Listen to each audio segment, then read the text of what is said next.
kapiksi. And for some of you talagang I'm sensing na ini-enjoy nyo yung inyong buhay. Ayan guys, oh, rainbow, parang sinasabi nyo, hello rainbow.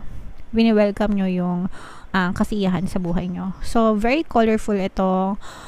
Nararamdaman natin na magiging makulay ang daloy ng iyong kabuhayan. Gemini, so i-declare mo na yan, i-mind mo na yan, mind success, mind happiness, mind abundance of love, mind victory, di ba? Kasi talagang punong-puno ng blessings at pagpapala sa'yo. Nalampasan mo na yung delubyo.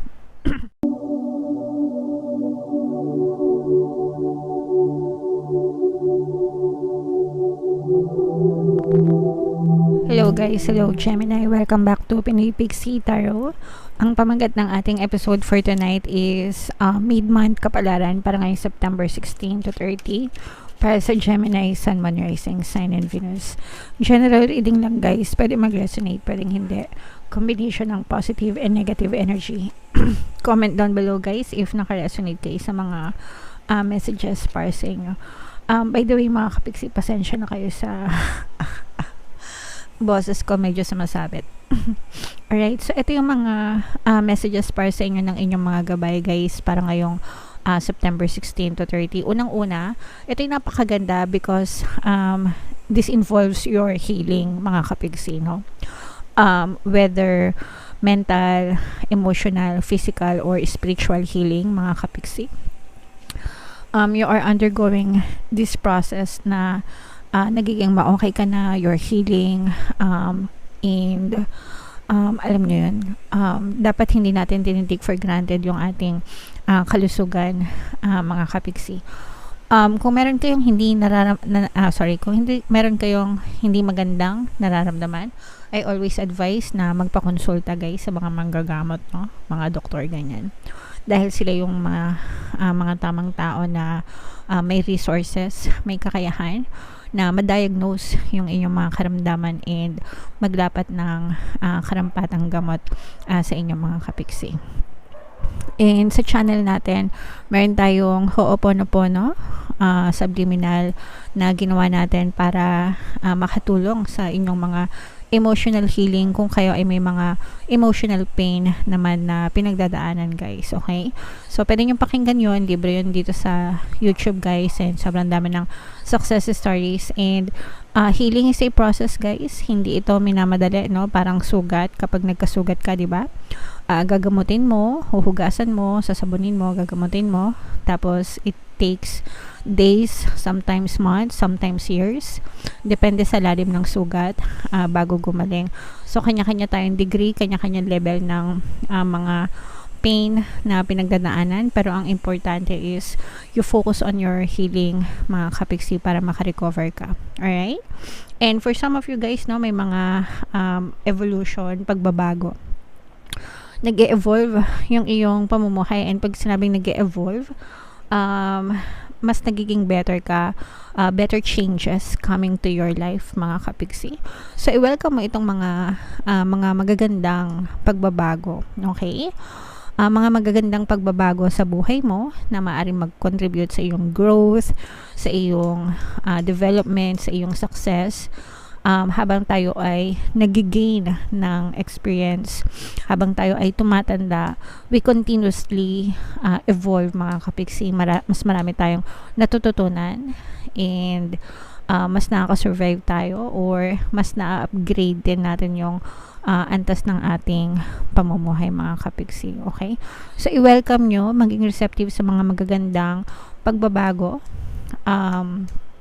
sa inyong buhay mga kapiksi. And etong distraction na to mga kapiksi, this can be both negative and positive guys, no? Distraction, ibig sabihin pagkasira, no? Pwede mong sirain yung mga negative habits mo, negative patterns mo, negative old stories.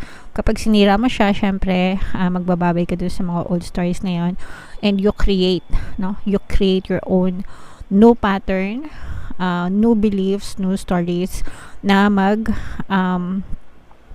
susupport naman ng iyong mga desires mga kapiksi.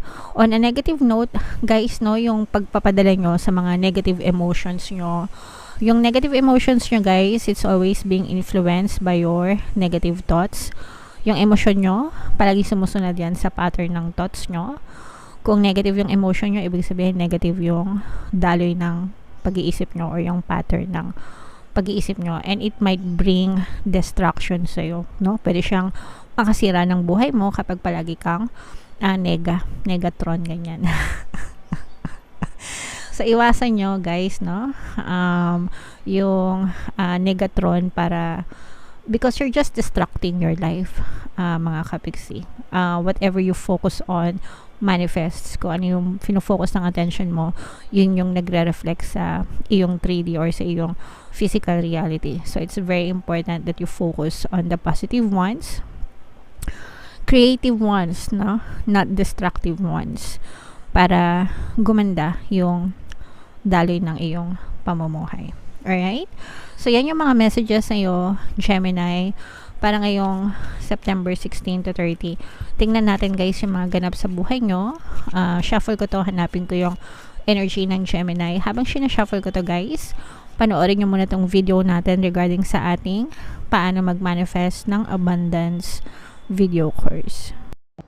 Kapiksi, sawa ka na ba sa mga struggles at hirap sa buhay mo? Masipag ka ba at masikap sa buhay ngunit hindi ka pa rin umaasenso? Ilang beses ka na bang nag-attempt magnegosyo at mag-invest pero palagi ka pa rin nalulugi? Sa pagkakataon na ito ay maaaring may subconscious beliefs ka na nagiging balakid sa iyong pag-unlad at pagyaman. Introducing, paano mag-manifest ng abundance video course. Dito ay matututunan mong ma-overcome ang mga balakid mo para tuluyan ka ng umunlad, umasenso, sumagana, maging matagumpay, successful at maswerte sa iyong kabuhayan, pera, trabaho, negosyo, salapi at kaperahan ng bonggang-bongga. Dali, mag-send na ng email sa pinoypixitaro@gmail.com at simulan na ang iyong pagyaman ngayon. Alright, so mag-avail ka na ng course Kapiksi, sobrang ganda talaga niyan, and magbibigay ako ng libreng 1 free pampaswerte subliminal sa lahat na mag-avail ng course until September 30 guys. So mag-send na kayo ng email, and meron din tayong email coaching, manifest your desires using the law of attraction. If meron kayong mga specific na gusto nyong i-manifest, pwedeng love and relationship, pwedeng money or career mga Kapiksi, pwede kayong magpabook ng email coaching session with me guys. Mag-send lang kayo ng email sa pinoypixitaro@gmail.com. So, Gemini guys, kayo ay represent ng Queen of Swords sa ating spread. Sobrang ganda guys ng inyong spread, no? Nakikita natin yung healing nyo. Yung sinabi nating healing kanina, focusing on yourself, focusing on your healing, mga Kapiksi, makakita rin kayo ng rainbow. Ayan yung rainbow guys, no? And kailan lumalabas yung rainbow, mga Kapiksi? Pagkatapos ng ulan, di ba? There's a rainbow after the rain. Sabi nga, di ba?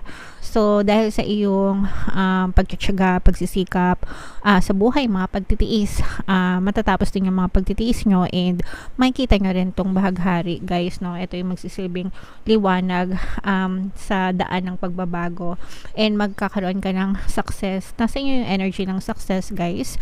So, i-mind nyo na to sa comment section, mind success, mind tagumpay, mind victory, kasi talagang makikita natin na kapag kayo ay fully recovered na, nalampasan nyo na yung mga problema, unti-unti na kayong magkakaroon ng progress towards success, towards victory, towards tagumpay.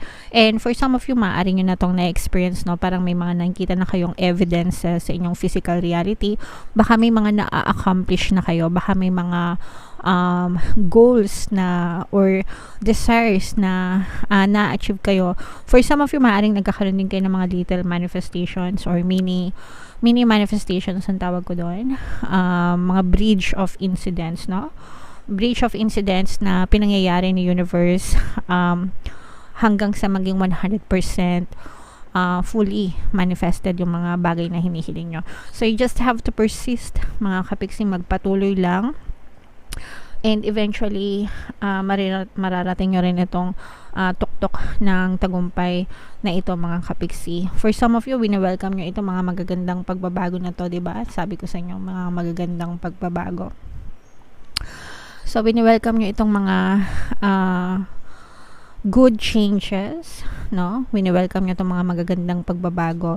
Parang nag-i-start kayo ng bagong journey, mga Kapiksi, no? This is like starting a new journey towards success, towards sa mas fruitful na kabuhayan mga kapiksi, and you will reap your good karma. Yung mga good intentions nyo, matatamasan nyo yung mga good karma dahil sa inyong mga pagsisikap, mga kapiksi.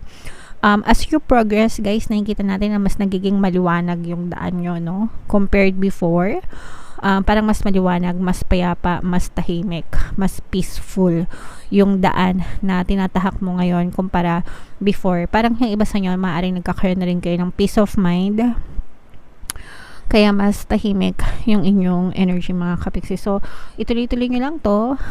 Little distractions. Actually, wala akong nararamdaman distractions sa inyo, no? Parang you're focused, no? Masyado kang nakafocus sa iyong mga desires. And eventually, your energy flows where your attention goes. So, kung nasaan yung attention mo, doon nakafocus yung energy mo, and asahan mo na kapag nakafocus ka, mas makakita ka ng mga resulta ng mga minamanifest mo. Ito yung sinasabi natin na talagang nakaka-recover na kayo dahil sa inyong walang humpay na pagsisikap at pagtsatsaga, kasabay ng inyong healing mga kapiksi. You're letting go of the past, no? Nararamdaman natin yon na nilalet go nyo na yung mga past. Ayaw nyo nang magmukmok, sawa na kayo doon, you're so done. And ang fin-focus nyo ngayon is yung future. Present and future, yun yung mahalaga sa inyo, mga kapiksi. For some of you, I'm sensing na may mga plano din kayo in place. Kung ayan, no, may mga plano kayo in place, and parang nag-aantay lang kayo ng perfect timing kung kailan nyo i-execute. And the perfect time is now mga kapiksi, kasi kung hindi kayo kikilos ngayon, kailan pa kayo makakita ng resulta, di ba? So, kilos-kilos, galaw-galaw, baka ma-stroke, di ba? Wag na tayo magsayang ng oras mga kapiksi. And for some of you, talagang I'm sensing na ini-enjoy nyo yung inyong buhay. Ayan guys, oh, rainbow, parang sinasabi nyo, hello rainbow. Wini-welcome nyo yung kasiyahan sa buhay nyo. So, very colorful ito.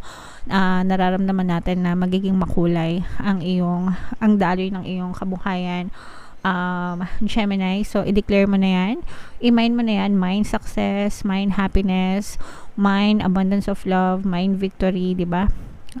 Kasi talagang punong-puno ng blessings at pagpapala sa'yo.